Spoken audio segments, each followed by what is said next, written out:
Radio Vermont Group. We welcome listener feedback. Email your comments to wdev@radiovermont.com. The energy.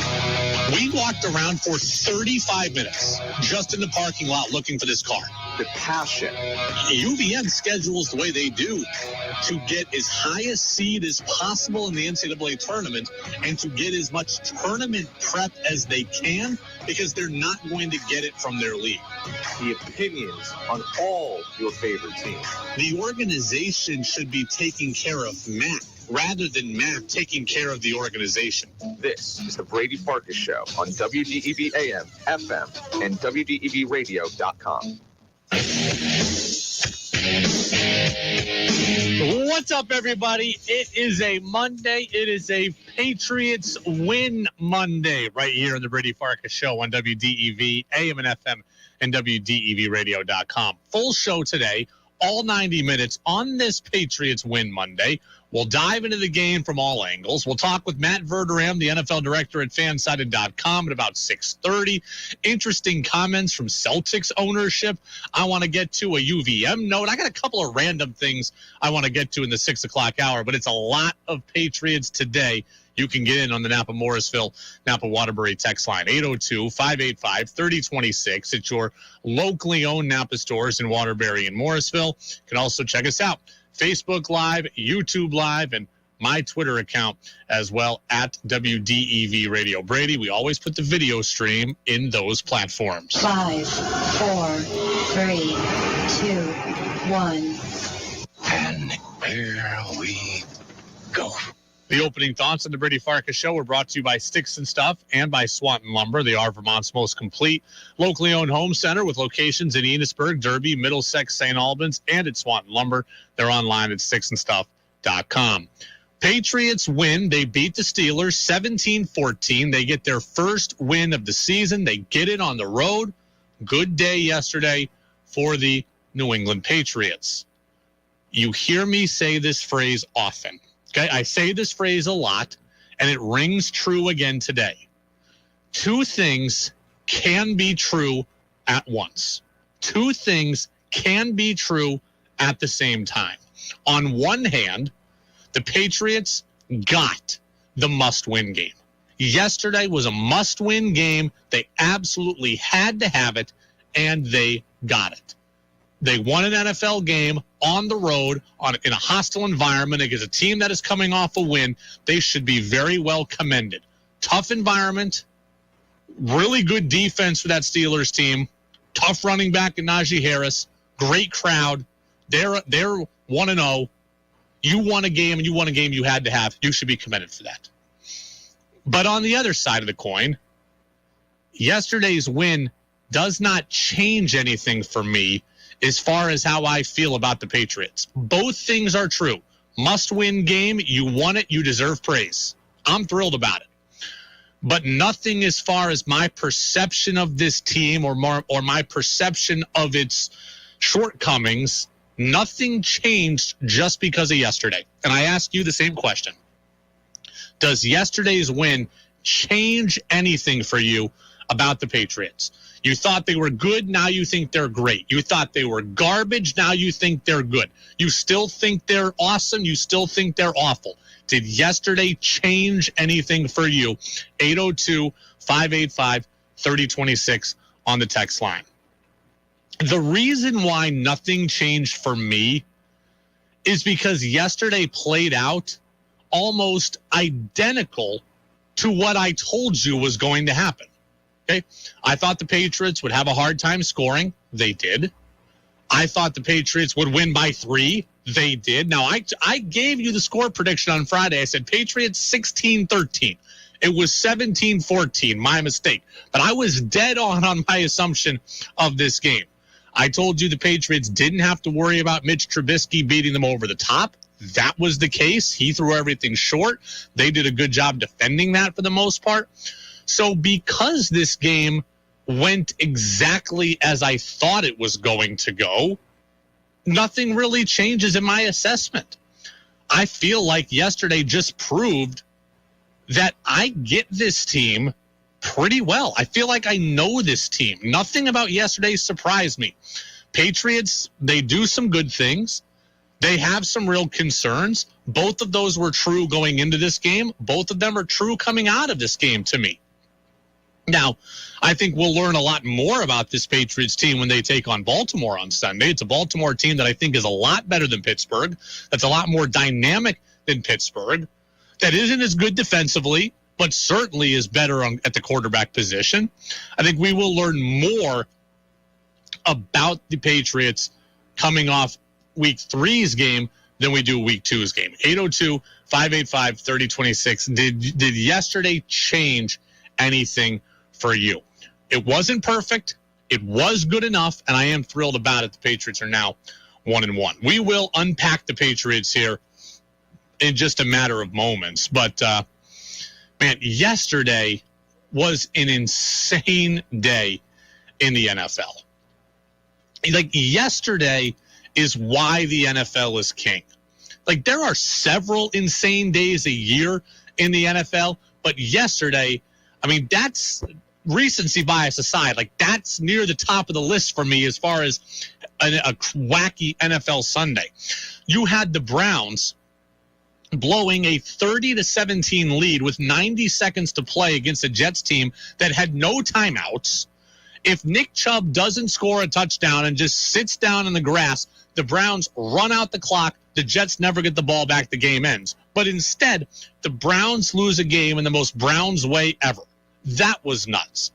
You had the Raiders stealing defeat from the jaws of victory against the Cardinals.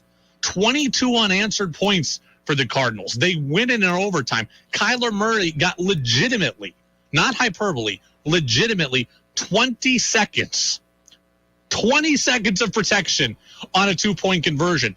20 seconds. Like, most guys are getting the ball out of their hands in like 2.5 seconds or less.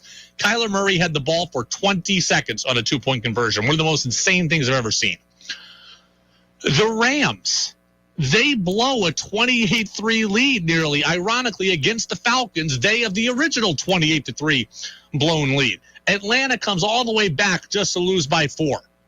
You had the Dolphins coming all the way back.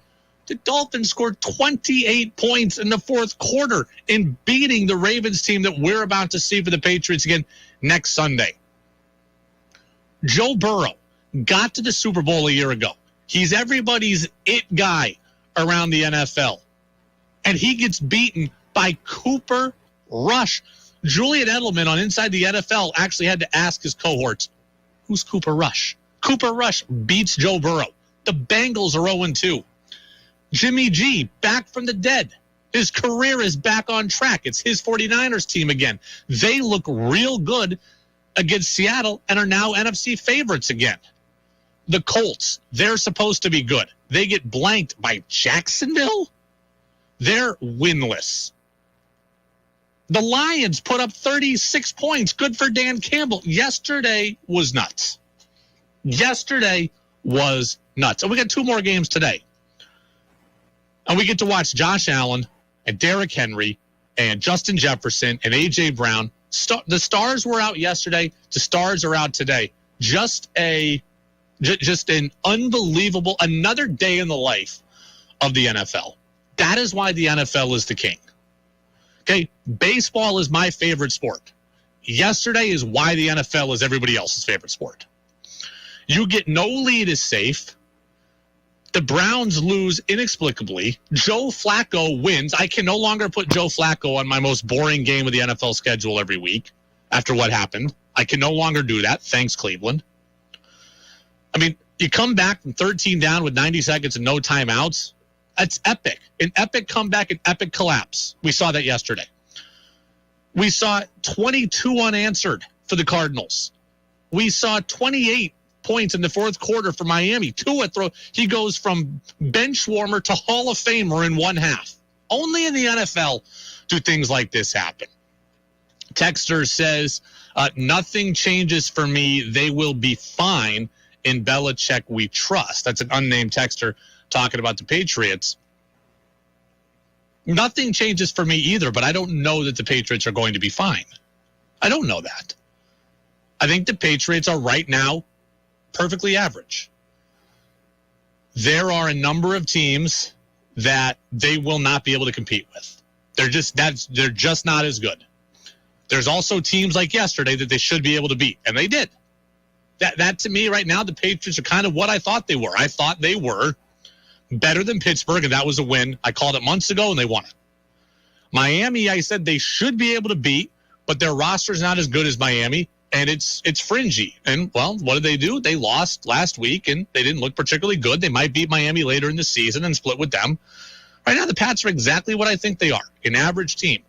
Beat who you're supposed to beat, lose who you're supposed to lose to, and the couple of teams that you're kind of on par with can go either way. Miami went the wrong way last week. I still think the Patriots are about an 8-win team. I don't think this is in Belichick we trust. They're not a 3-win team, but as of now, they're not a 13-win team either. I think they got work to do if they want to end up with as good a season as they had a year ago where they won 10 games. It is the Brady Farkas Show on WDEV, AM and FM, and WDEVradio.com. We'll unpack the Patriots from every angle. We'll do that next, right here on DEV. Flu season could be a doozy, but Kinney pharmacists are ready. Schedule your annual flu shot at KinneyDrugs.com. Ages 2 and up in New York, 3 and up in Vermont. WDEV also serves the Northeast Kingdom at 101.9, W270BR Island Pond. Golfers know that fall in Vermont is some of the best golfing of the season. Right now, get a great deal on Crate Golf. 18 holes at Montague Golf Club is just $45. The course is in the best shape ever. Now is the time to try the course voted one of the 10 best golfing experiences in Vermont. Montague Golf Club, just 3 miles from Exit 4, Interstate 89. Book your tee time at MontagueGolf.com. Changing seasons means changing routines. Life can get hectic and stressful, so make time for yourself and your health. Discover the positive effects of holistic health methods like acupuncture, reflexology, chiropractic care, Reiki, cupping, or massage. Waterbury has so many great wellness businesses, so you're sure to find your perfect fit.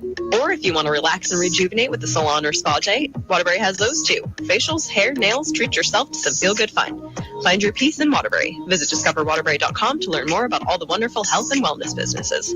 Hi, it's Nicole, owner of Stowe Street Cafe here in Waterbury Village. We're proud to be Waterbury's community-minded cafe featuring local coffee, food, and art, including breakfast, lunch, catering, and now a more extensive grab-and-go selection of fresh and frozen foods to enjoy at home and on the go. We're currently hiring for a line cook. Daytime shifts are Wednesday through Sunday with some restaurant experience required at $18 to $20 an hour plus tips based on experience. Stop in to eat, shop, and learn more. You can also email me at info@stowstreetcafe.com. When you bundle your renters and auto insurance with Progressive, you could save money, but it doesn't cover any terrible memories living rent-free in your head. You remember that time you were singing in the shower, and then you heard a knock on the wall, and then you realized that your bathroom shared a wall with your neighbor's bedroom, and all you could do was stand there silently, thinking about all the other things they may have heard in the 4 years you've lived there? Yeah, good times. Sorry, we can't save you from that memory, but we could save you money bundling your renters and auto insurance with Progressive. Coverage from Progressive Casualty Insurance Company, affiliates, and third-party insurers. Renters insurance and bundle discount not available in all states or situations. I thought learning a language would be too much work, but Babbel makes learning fun.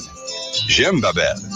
Babbel's lessons only take 10 or 15 minutes, and in 3 weeks you can actually speak another language. Como si fuera magia. Babbel isn't robots talking. You learn words and phrases from real native speakers. I was ready for real-life conversations in just a few weeks. So easy. Go to Babbel.com to try for free. That's Babbel.com. Babbel.com. The Street Rods are returning to Burlington for the 28th Annual Northeast Street Rod Nationals, Friday, September 23rd through Sunday the 25th at the Champlain Valley Exposition Center. There'll be tons of street rods, hot rods, customs, muscle cars, and more. A women's world, arts and crafts fair, a vintage swap meet, and a host of vendors and manufacturers. Discount tickets for seniors, active military, NSRA members, and new this year, a family discount. Plus, get discount tickets at O'Reilly Auto Parts. The 28th Annual Northeast Street Rod Nationals, produced by the National Street Rod Association. Want Brady to hear your opinion on the sports stories of the day? Text in at 802-585-3026.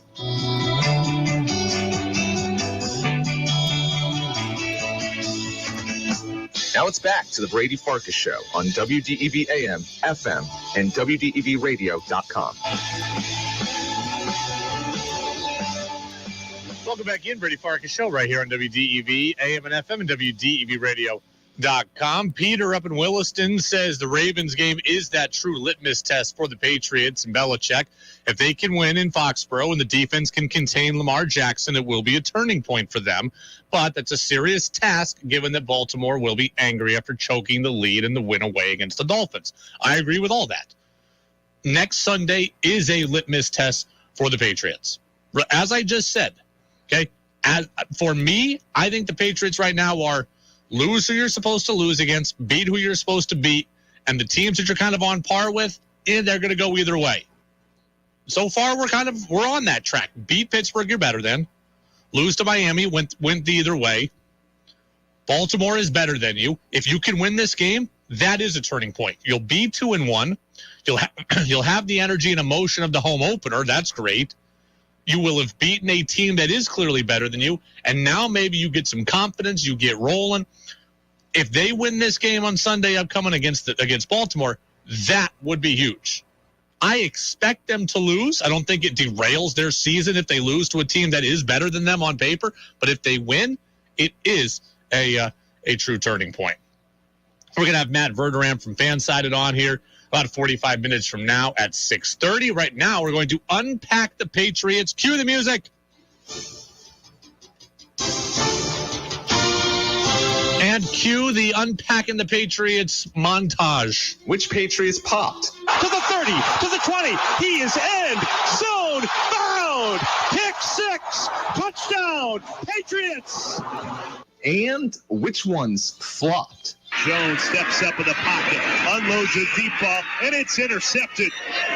That'll put the cherry on top. We unpack the Patriots now on the Brady Farkas Show on WDEV AM, FM, and WDEVradio.com. One of the best coaches I ever had told me there is no such thing as good or bad. There is only good and bad. That is how I look at all games. When we unpack the Patriots, we've got good, we've got bad. We do them both alternating. Let's get to the good side of things first. The Patriots ran out the last 6+ minutes of clock to ice that game. That is largely unheard of, and that is incredibly special. Teams have a 2-minute drill. Teams have a 4-minute drill. There is no such thing as a 6-minute drill. The Patriots, with a 3-point lead, controlled the final 6 minutes of that game. Chris Boswell is a good kicker. Never got a chance to tie it. Mitch Trubisky never got the ball back. Never got a chance to get the ball in the hands of Chase Claypool or Deontay Johnson or Pickens, the young receiver there. They never got that chance. The Patriots ran it at will at the end of that game. They ran it right down Pittsburgh's throat. They ran it when everybody in the building knew they were going to run it. They ran it when everybody on the Pittsburgh sideline knew they were going to run it. When you can do that, when you can finish in that manner, you take a team's soul. We haven't seen a whole lot of that from the Patriots since Tom Brady left, but yesterday they did that. They took the Steelers' soul in that fourth quarter, and that's huge for a couple of reasons. One, late in the game, it was just nice to see the run game get going, right? They didn't get a chance to use it much in week 1. Week 2, early, it didn't really do much for me in the first half yesterday. But when it's all said and done, Damian Harris and Ramondre Stevenson are both well over 4 yards a carry. The team runs for 120 yards in the game, and you get a chance to establish the run game, and good to see the offensive line in general just play well. They get a lot of credit. They were maligned in week 1 deservedly. Yesterday, late, they opened up those holes for Harris and for Stevenson. I took notice, you took notice, and our guy Phil Perry took notice at NBC Sports Boston as well. The Patriots' offensive line did not allow a sack. Only 1 hit allowed off the left edge, and well over 4 yards per carry for both running backs, Damian Harris and Ramondre Stevenson. Mac Jones said that group played amazing today. Hard to argue. Hard to argue. If the Patriots are going to be good, Mac Jones needs to be upright and kept healthy. He went into yesterday's game with a bad back. They kept him upright. They kept him good yesterday. Good job there by the offensive line. A confidence boost for them, a a confidence boost for the run game, a confidence boost for everybody to show that you can finish. On the bad side of things, despite all the progress, and we talk about the end of the game situation and all that, that was real progress. The line, a lot of progress. Despite all that, the Patriots still scored only 17 points. 17 points is nothing in the new NFL. You cannot win consistently scoring 17 points. Last week it was 7. This week it was 17. It's got to be more if you want to win consistently, right? 28 teams so far have played in week 2. We got 4 left to play tonight. 28 teams have played in week 2.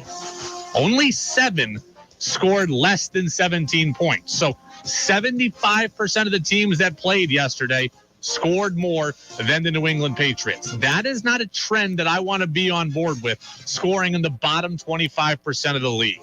Also, the Patriots benefited greatly from the Gunnar Olszewski fumble. Jake Bailey is punting it. Olszewski, the return man. Waddler, and he loses it. Olszewski coughs it up at the 20-yard line. The Patriots jump on it. Olszewski fumbles. Damian Harris eventually scores a touchdown on the short field. That's a ready-made, gifted touchdown the Patriots got. So really, the Patriots offense only manufactured 10 points. That's really not enough. Patriots also missed a field goal. I don't feel great about the Pats offensively after yesterday. If you want to win games in this league consistently, you got to be able to get into the mid-20s, and the Pats just aren't there consistently enough yet. Back to the good. You do have to give Mac Jones some real credit. Not only did he play with a bad back yesterday, I said he was going to need to be an active participant in making sure the Patriots won this game. I thought that Mac was not going to be able to just ride the coattails of the defense or ride the coattails of the running game.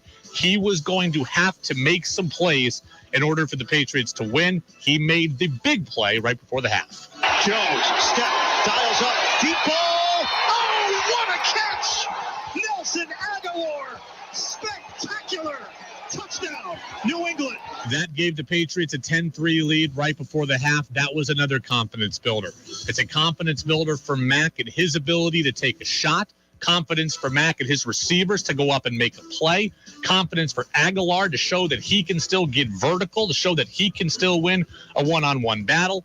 And hopefully it allows the coaching staff some confidence to give Mac an opportunity to take some more calculated risks. Number 4. Back to the bad. Notice I said calculated risks. Mac is taking too many unnecessary risks. I don't want Mac Jones to be scared, and I don't want him to be too careful. But I also don't want him to be careless. And through 2 games, Mac Jones has been careless. His decision-making has not been at the same level as it was last season. The interception last week and the pass for Devontae Parker was not a great decision. It was not a great pass. He should have thrown it to the outside shoulder. He threw it back to the inside. That was not a good play. The pass that was picked yesterday by Minkah Fitzpatrick, where exactly is that going? How do you not see the over-the-top help coming? Mac Jones threw a ball right into the gut of another Steelers defender. That should have been picked. Mac's throwing the ball off his back foot. He's making some ill-advised throws. He has been more careless with the ball this year. The team cannot afford that. They need him to play from in front of the chains. They need to play from in front of the turnover battle. And the more throws he makes, like the interceptions each of the last 2 weeks, the less likely that is. Also, Mac Jones at times looks indecisive. I went and looked at one piece of tape today. Well, Jordan Humphrey was open in the middle of the field, no one around him for 10 yards. That was a 30, 40-yard play staring Mac Jones in the face, and Mac Jones never even saw him. He just kind of ran left and then threw back across his body to Ramondre Stevenson, and it was incomplete. So Mac made a huge play yesterday this team needed, but he's also not been the same decision maker he was a season ago, and the Pats need him to be that guy. Back into the good side. We go every other here on our Unpacking the Patriots. Jacoby Myers is a really good football player.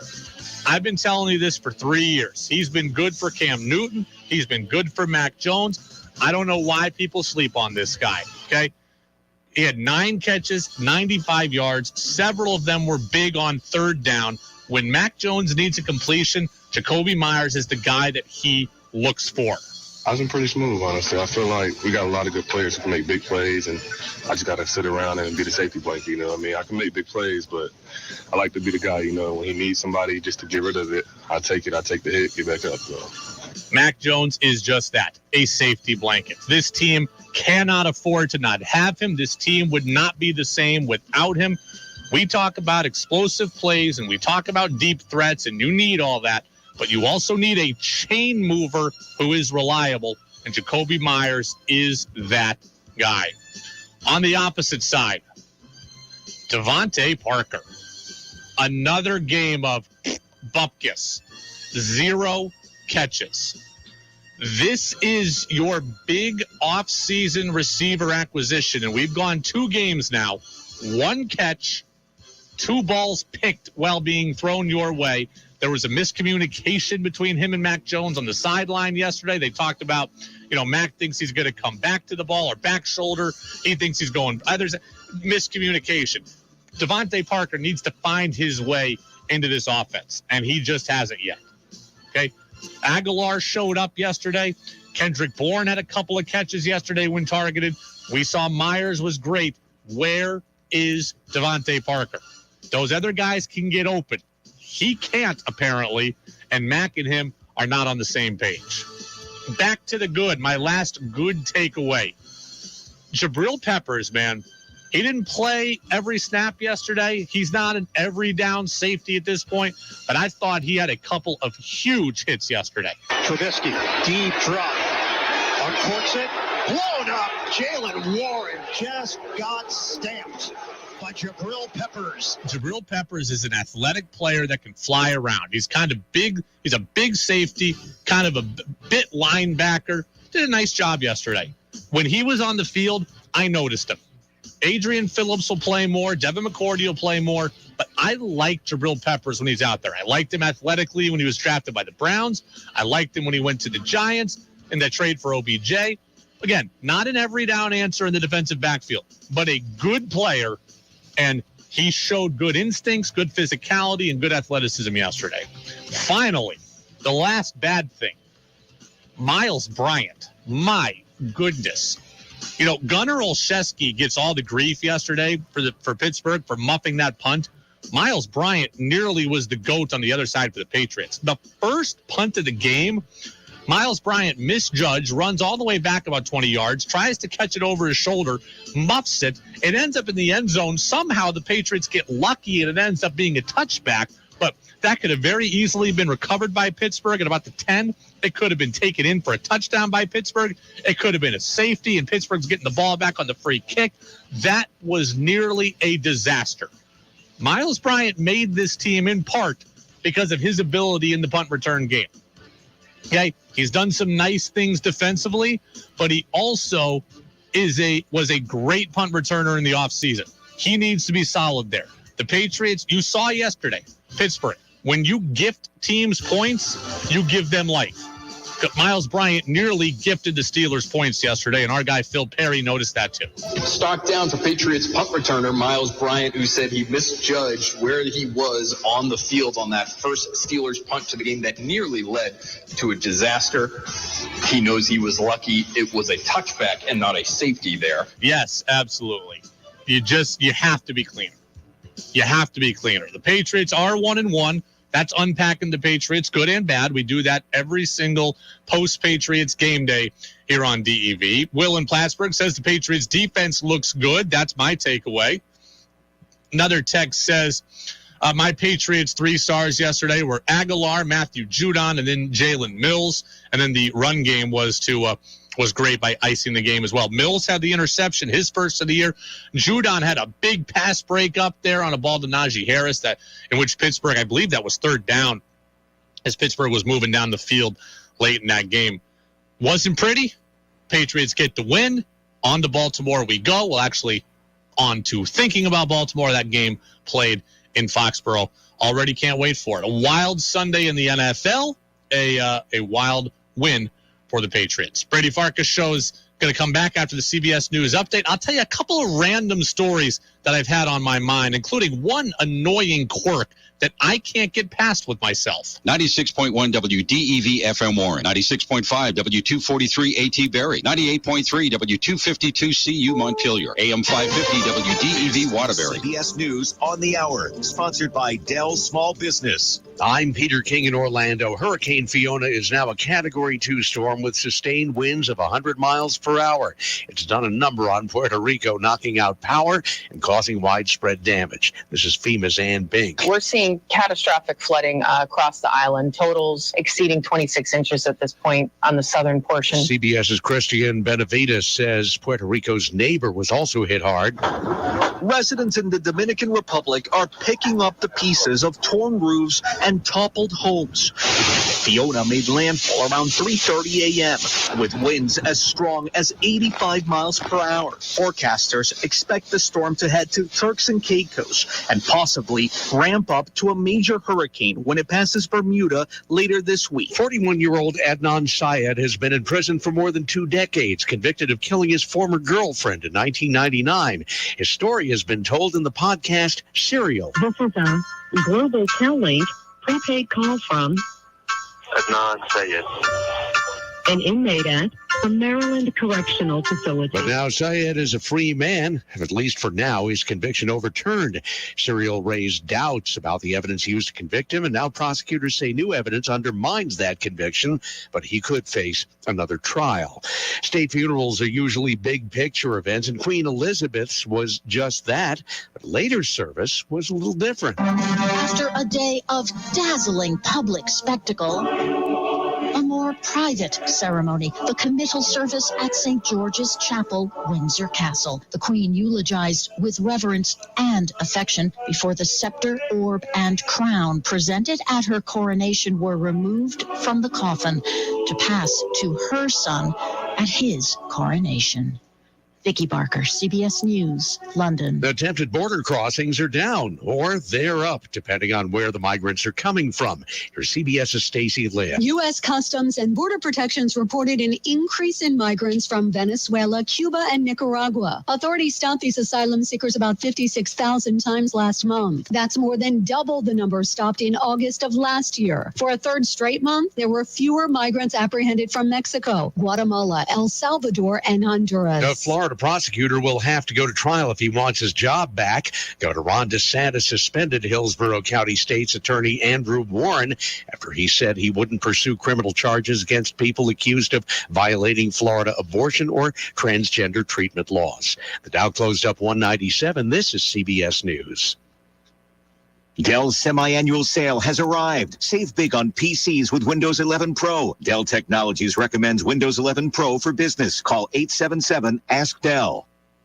The Lamoille Valley Chevrolet Big Dog Daddy year-end clearance sale is going strong, and we're extending it into September. Tell them, bro. That's right, Dan. Folks, August is in the record books, and it was our single best month ever here at Lamoille Valley Chevy, and we're out to do it again in September. We pride ourselves on doing things right here at Lamoille Valley Chevrolet, and we are making new friends and customers one deal at a time. At Lamoille Valley Chevy, you have several new Chevy trucks and SUVs in stock and incoming, plus what I consider to be the finest selection of pre-owned cars, trucks, and SUVs we've ever had. And commercial truck buyers, listen to this. Just arrived at Lamoille Valley Chevy with our first 2 truckloads of several hard-to-find trucks with dumps and utility bodies, just in time for you to take advantage of the year-end tax savings. So come check out the amazing deals from Chevrolet and our huge inventory of vehicles right now here at Lamoille Valley Chevy, and spread the word. At Lamoille Valley Chevy, we know price matters. You heard Pat. Now's the time to get to the Big Dog Daddy year-end clearance sale at the new Lamoille Valley Chevy, just past Stowe and Morrisville in the beautiful town of Hyde Park, Vermont. The IRS doesn't mess around. If they want your money, they'll take it. They can take your paycheck and bank accounts too, even threaten your home or business. Don't take on the IRS alone. If you owe back taxes, the smartest thing you can do is call Optima Tax Relief. The experts at Optima specialize in a powerful IRS tax assistance program called the Fresh Start Initiative. And their clients that qualify are saving thousands. One call starts the process to stop the demand letters, stop aggressive collection actions, and stop the IRS from targeting you. But don't delay. It's important to act now while you still have options. Optima is A+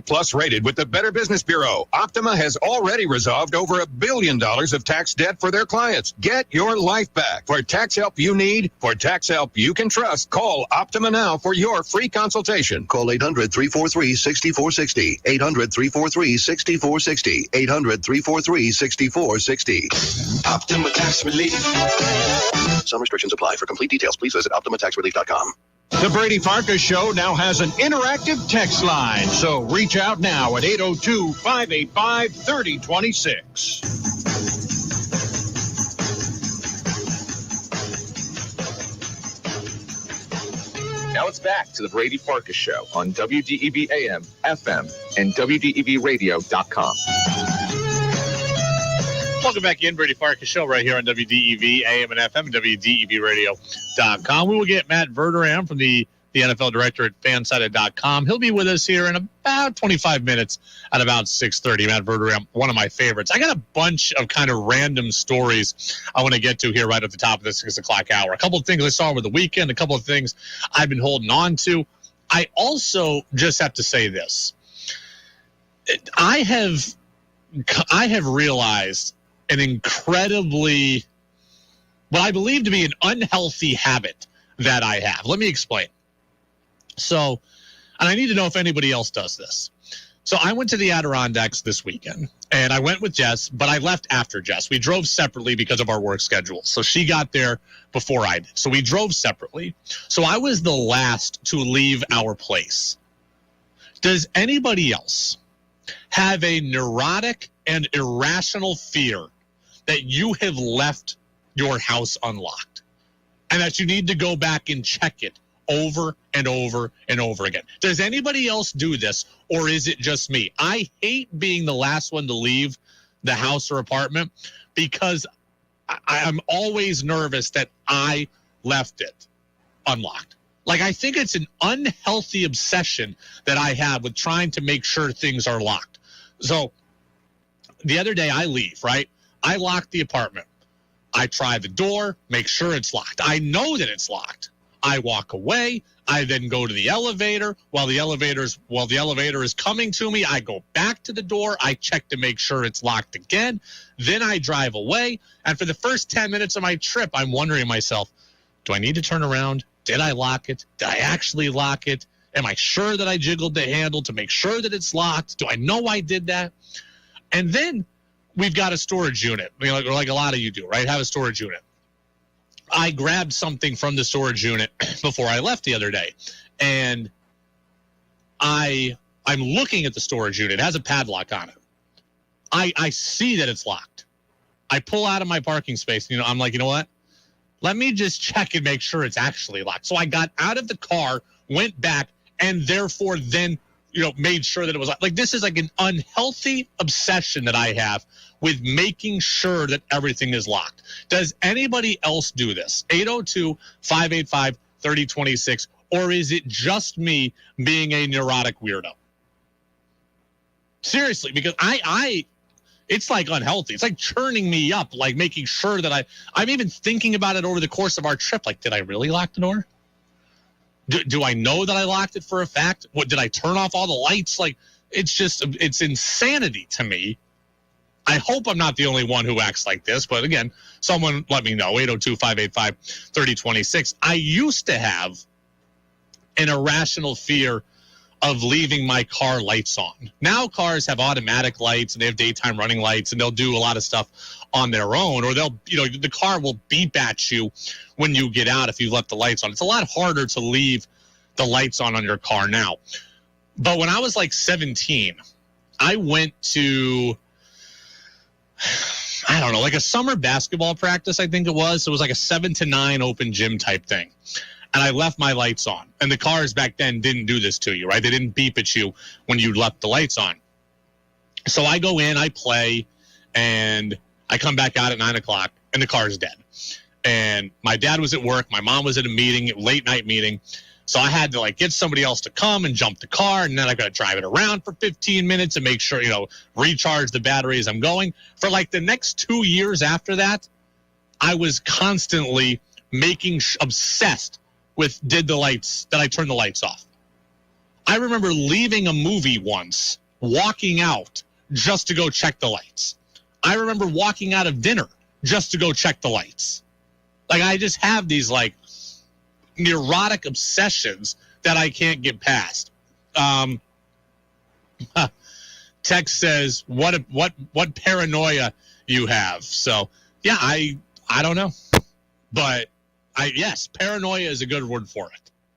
Between the car lights when I was younger and trying to make sure the door is locked, yes, paranoia is the perfect word for it. So you let me know. And what kinks you have. Somebody make me feel better about myself. 802-585-3026. I can't think that I'm the only person who does this. I may be the only person who's willing to admit it, but I can't be the only person who does it.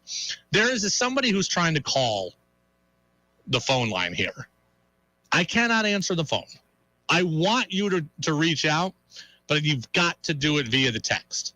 802-585-3026. So unless I specifically call for it, we're not really wired here to answer phones on the Brady Farkas Show. Other shows can answer phones. The Brady Farkas Show doesn't really get to answer phones. So there you go.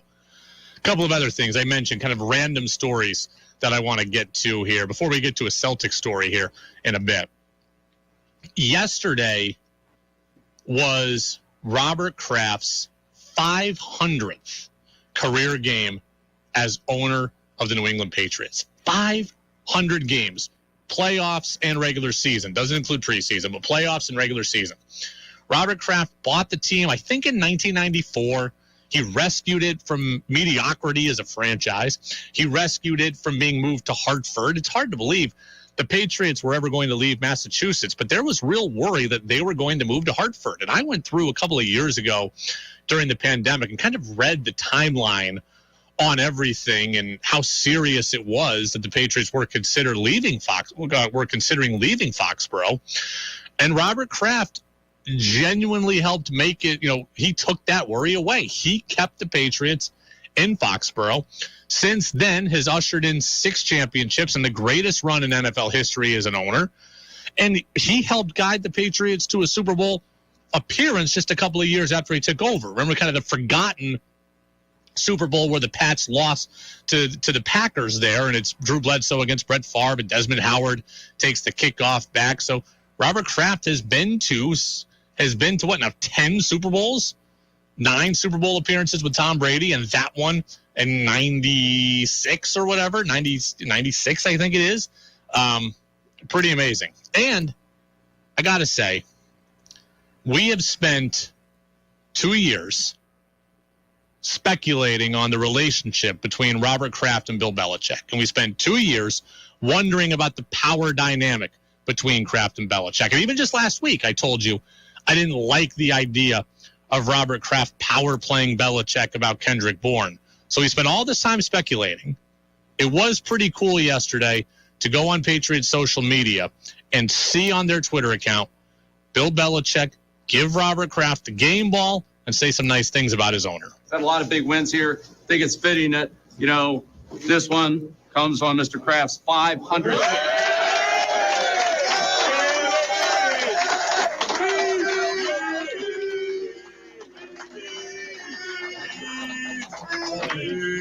Thank you all.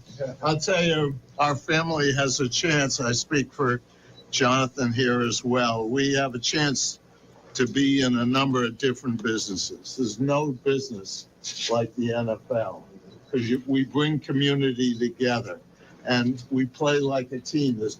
No one can do it on their own. Right. What you guys did here today is so sweet for my family. I thank you all. And doing it here in Pittsburgh is pretty special. Yeah, I think that was pretty cool. Bill Belichick acknowledges Robert Kraft. Bill Belichick gives him the game ball. When you watch the video, there's genuine respect there. I don't think they're best friends. I don't believe that all the things we've heard in the last 2 years are false. I think there's real animosity there at times, and there's real bad blood there. And yes, Robert Kraft gets sick of Bill Belichick. But at its core, there is still a respect there. And I thought that was very cool to see that. For all the belly aching we've done about their relationship, it was good to see it in person. Number 3, spend less time on this, but former Red Sox pitcher David Price is strongly considering retirement after the year. Price has only thrown, I think, 112 innings since he got to the Dodgers, right? And he's been on the injured list, and he opted out of the COVID season and all that. But, we don't have to love David Price. And I don't love David Price. And his time with Boston, he was oftentimes a headache. He didn't win enough to justify his contract. The team had to get rid of Mookie Betts in order to just get rid of a lot of his contract, which is truly unfortunate. But it's amazing when you really look at it as it comes towards the end, how good David Price's career actually has been. He's 37 years old. He's played for 5 teams, 14 seasons. He was the number 1 pick in the draft in 2007, and largely he lived up to the number 1 pick in the draft. How often do we see guys that can never live up to their draft type? Well, David Price lived up to his draft type. 157 career wins, more than 2,100 innings, oftentimes very, very durable in his career. I mean, he threw 185 innings or more, I think 7 times in his career. There was a period between 2007 and 2018 where you could just pencil Justin Verlander, Felix Hernandez, Max Scherzer, and him in as guys who were going to be workhorses. They were good for 150 every year, 200 a lot of times, 230, 240 occasionally as well. David Price, again, in Boston, it wasn't great. He was better with the Rays. He was better with Toronto for the limited time he was there. He was better with Detroit, but he still helped the Red Sox in 2018 win the World Series. So I give him a little bit of leeway for some of this stuff. But he wasn't as good in Boston. He did not justify the contract that Dave Dombrowski gave him. But as you start to think about his career ending, it's pretty amazing how good his career actually has been. Tex says, it's not locks, Brady, but I do have a fear that I've left something on like the stove. I get that one too, but not as much because I don't do a whole lot of cooking. So the odds that I leave the stove on are not as high. I do make a lot of ground beef, though. So something, like the stove top, that yes. The oven, no. The stove, yes, I guess I would say for me. All right. Number 4 on my kind of random story grind here. We talked last Thursday about the UVM men's basketball conference schedule. And the home opener for UVM in conference play is going to be January 5th against Bryant. And now we find out today that game is going to be televised. It's going to be on the ESPN family of networks. So if you rewind back to Thursday, I told you I really felt the league, the America East, missed an opportunity. I really thought the league missed an opportunity because I wanted UVM and Bryant to play for the first time later in the year. I wanted them to play in game, 8 and game 16. I was hoping their first meeting would be when they were both 7-0. But now the breadcrumbs are starting to make sense. UVM and Bryant is going to be played on television on ESPN's family of networks. So clearly the league has a time slot given to them by ESPN. That's got to be the case here. I don't even think this was the league's doing. ESPN as a league partner went and said, look, we're going to broadcast one conference game for you this year. We want the best conference game. That conference game that we want is therefore UVM and Bryant, and your day is January 5th, so that's the day you're going to play it. I wish this game were later in the year, but I don't believe it was an America East decision. I believe it was an ESPN mandate, and that makes me feel a little bit better. It's unfortunate, but it makes me feel better about this whole thing. I wish it was later in the year, but ultimately I don't think it actually mattered. It didn't come from the league. It came from its partnerships. Tex says, I fear leaving stuff on like a lamp that burns hot, and I'm also always paranoid I'm going to lock myself out of the house. That one doesn't bother me as much. I don't tend to think I'm going to lock myself out. I just fear that I've left the door unlocked, period. All right, and lastly, we've covered this, but I was on my way in this morning, and I was listening to the morning news service, and Tommy Gardner from the Still Reporter was on, and he was talking with Greg Titus about the VPA and about fan behavior, etc. And I just want to reiterate my stance on this whole thing. The VPA has said that they will pull fans out of games. They will finish games without fans, period, if the fans are being too bad. And it's all part of an effort to clean up the high school sports experience. And, it's just a game and all that, right? So let me just reiterate where I stand here. I do not believe there is any place in high school athletics for racial, sexual, or any kind of discriminatory language from fans, right? School-aged fans, adult-aged fans, random fans that just show up at games. Racial, discriminatory, sexual, religious, none of that. Transphobic, that kind of language, nobody needs that. And if that language is being heard or used by fans, I am 100% with those fans being taken out.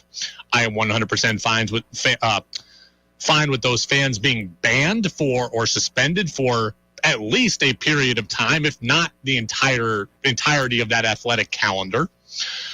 I am also fine with, if it was so bad by an entire group of fans, throwing out an entire student section or finishing a game without fans. I'm 100% fine with all that. What I don't want to get to is I don't want to remove all of the discomfort from high school athletics. Okay? High school sports is still a competition. It is still supposed to be uncomfortable to go into another team's building or field, and I don't want to take that away.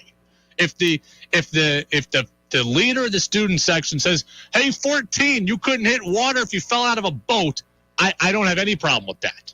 I don't want to get rid of that. Okay? I still want high school sports to be an experience. I still think kids need to learn how to overcome obstacles. I still need to think that high school athletics needs to be fun. And I still think that, part of kids growing is kids learning how to manage uncomfortable situations. I don't want to take that away. So I don't need everybody to be kumbaya at high school games. But if you're being racial, sexual, or religious or discriminatory, you're right. 100% agree with that.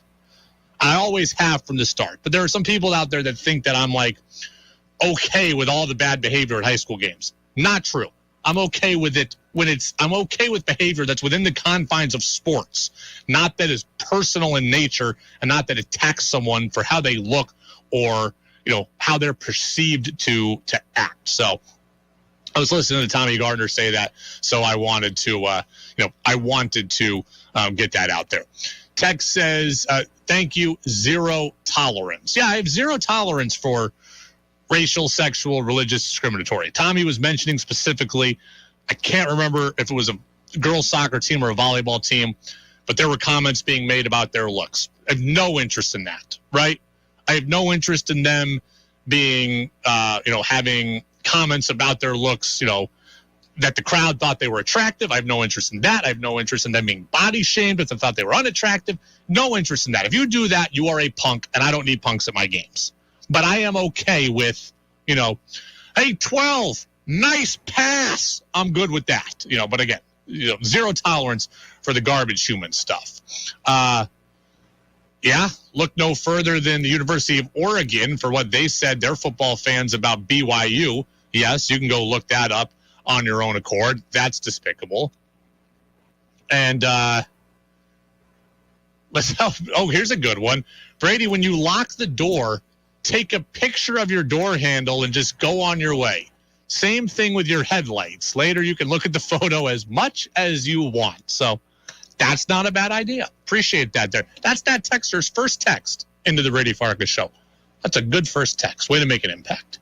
Whoa. What did he say? They have an expensive but totally unimpressive receiving core, and they have absolute best, at most charitable, the 9th best quarterback in their own conference. They really said that? Every damn thing is politics and race, and I'm losing my mind over it. It's time for Who's Saying What on the Brady Farkas Show on WDEV AM, FM, and WDEVradio.com. Who's Saying What? Brought to you by Vermont Laser Wash. That's Central Vermont's home of unlimited car washes. It begins at just $20 a month. So unlimited car washes, $20 a month. One free car wash. Just text the word Vermont to the number 30 and then 400. Which Patriots popped? Not that. We do not have audio of this because it came from a print story, but I'll tell you the quote.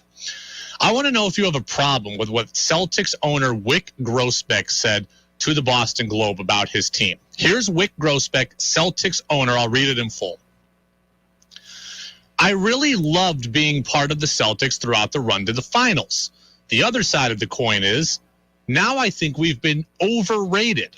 We were a finalist and 2 wins away from winning it, but when you look back, Brooklyn was a tough series, and then we had to go 7 games versus Milwaukee and Miami. Then we lost to Golden State. So we're not a hands-down team to repeat as Eastern Conference champions. I think we're a quality team. Do you have a problem with anything Wyc Grousbeck said there? He says, the other side of the coin is I think that now we've been overrated. Do you have a problem with that? 802-585-3026. I don't have a problem with Wyc Grousbeck's message. I do have a problem with the use of the word overrated. Overrated has a negative connotation to it, right? Fans chant overrated, overrated. Players know that overrated comes with a negative connotation. Players don't want to hear anything ever about them and overrated in the same sentence. Overrated implies we're not as good as people think. It has a very negative connotation. His players will read that, his players will hear that, and I can't imagine that they will be happy. I know what Wyc Grousbeck is trying to do. He's trying to temper expectations. He's trying to downplay things ahead of the season. And personally, I believe that that is actually smart. But you've got to do it in a better and more productive way. How many cliches are out there that coaches, players, and management say every day that are better than saying, I think we've been overrated? If Wyc Grousbeck said, hey, people have overstated just how easy it is to get there, it's going to be really hard, no problem. If Wyc Grousbeck said, people don't realize how challenging it is, and no one is a lock to get back, no problem with that either. If he said everyone's penciling us in, but there's no guarantees, that would be fine too.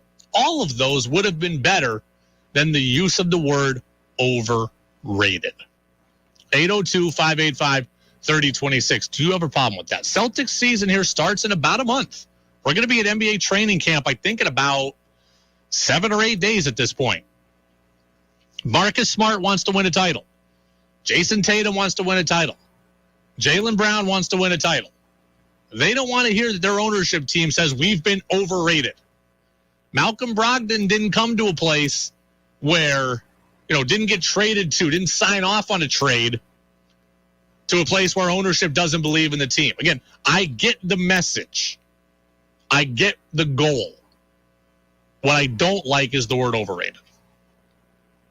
And I don't think it's the world's biggest deal, but if I am his players, I hear that, I see that, I read that, and I'm like, really?